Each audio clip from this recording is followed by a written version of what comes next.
this is Jen Pywell from Ugly Art Room, and we are here in Corvallis, Oregon at the Footwise windows for Window on Art. This is the second week out of a 5-week series, and we have a collaboration between Francisco Morales and Tanner Henderson, and they've worked for a week on this project, so we're just going to ask them a few questions. Why did you guys choose to collaborate?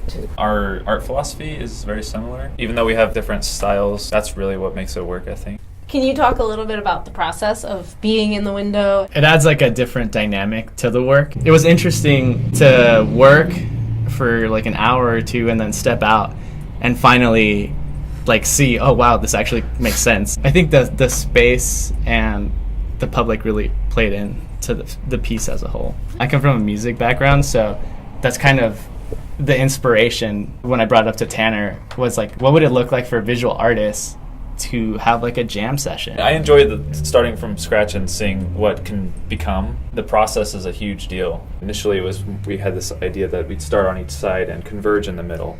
It was not working, so we started cutting up things.